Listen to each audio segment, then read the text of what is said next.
ABCD आणि बाराखडीचा अर्थच कळला नसता। आई वडिलांप्रमाणे प्रेम करणारे शिक्षक आम्हाला लाभले।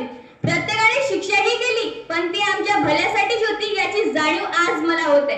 प्रत्येकाने खूप प्रयत्न केले, त्यांनी आम्हाला मार्गदर्शन केले याची जाणीव आज मला होते। मित्रांनो, आता आपण शाळा सोडून कॉलेजला जाणार। शाळेच्या गणवेशने घरचा अभ्यास असणार की नाही याचीही जाणीव नाही। या शाळेत मिळालेले शिस्तीचे आणि आग्रहाचे धडे देणारे शिक्षक पुन्हा लाभतील की नाही याचीही जाणीव नाही। पण या शाळेशी मात्र आपलेपणाचे व जिव्हाळ्याचे नातं नक्कीच असणार। गाठली जरी आम्ही भव्य दिव्य शिखरे, राहू सदैव या शाळेची पाखरे। दिल्या भर पंखात घातल्या कौतुकाच्या माळा, सर्वहुने निराळी एक माझी शाळा। एक झाड कितीही उंच गेला तरी त्याचे मूळ मात्र जमिनीतच असतं। त्या मुळाद्वारे त्या झाडाला अन्न आणि पाणी देखील मिळते। आम्ही भविष्यात कुठेही गेलो तरी आमचे मूळ मात्र या शाळेतच असणार आहे। या शाळेतून मिळालेले संस्कार आणि ज्ञानाच्या शिदोरीवरच आमचे उज्ज्वल भवितव्य घडणार आहे। या शाळेतून घेऊन जाणार ते म्हणजे भलं मोठं ज्ञान, अनुभव आणि आठवणी। त्या आठवणीत असणार एक माझी शाळा, शाळेची ती गेट आणि शाळेची ती घंटा। तिच्याकडे बघून आम्हाला असं वाटायचं की संपूर्ण शाळा हिच्यावरच चालते। ती प्रत्येक वर्गखोली जिच्यात मी शिकले, तो प्रत्येक वर्गातला भाग ज्याच्यासोबत वर्षभर मैत्रिणीसोबत गप्पा केल्या, येईल आठवण मला। Education is the most powerful weapon which you can change the world. असे शब्द किंवा सूत्र ज्यांनी आम्हाला सांगितले असे आमच्या बारे सरांची, वाघमारे सरांची, बावणे सरांची आणि सोबतच भोयर सरांची आणि देशमुख सरांची आठवण येईल मला। उत्तम शाळेची गुरुकिल्ली म्हणजे उत्तम प्राचार्य असतो। The key to a great school is a great principal, just like कटेकेसर।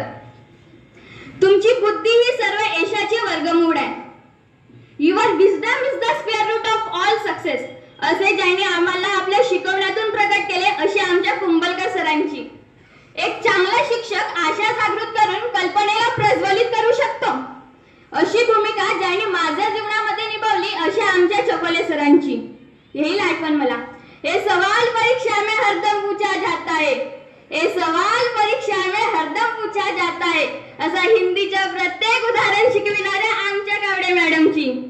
ज्यांचे मन अगदी निर्मळ आणि चेहऱ्यावर नेहमी हास्य, ज्यांचे मन अगदी निर्मळ आणि चेहऱ्यावर नेहमी हास्य असणाऱ्या आमच्या मडवी मॅडमची। ज्यांनी आम्हाला संगीताचे स्वर शिकवले अशा आमच्या गोंडाने मॅडमची। विज्ञानासारखा कठीण विषय अगदी सोप्या भाषेत समजावून सांगणाऱ्या मुंडले मॅडमची। ज्यांच्या चेहऱ्यावर नेहमी स्मित हास्य झलकून येते अशा निर्वाण मॅडमची आणि सोबतच आकरे मॅडमची।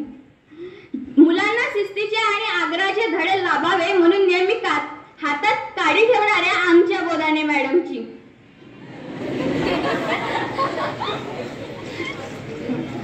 पुस्तकी ज्ञानासोबतच खेळाचे महत्त्व सांगणाऱ्या टेकाम सरांची आणि सोबतच रामटेके सरांची।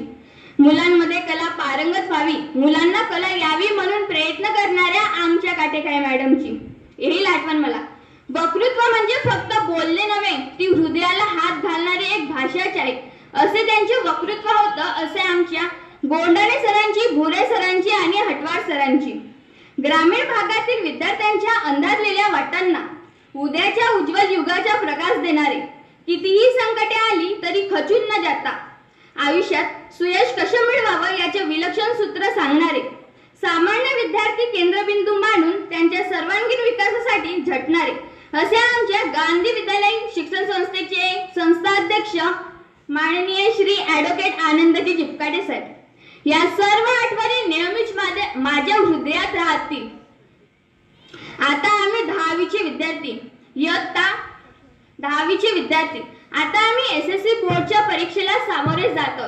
तेव्हा मी सर्व शिक्षकांना आश्वस्त करू इच्छिते की आम्ही सर्वजण 100% प्रामाणिक प्रयत्न करून आणि शाळेला चांगले यश मिळवून देऊ। इतके बोलून मी आपले शब्द संपविते। जय हिंद, जय भारत। कधी मनाला स्पर्श करते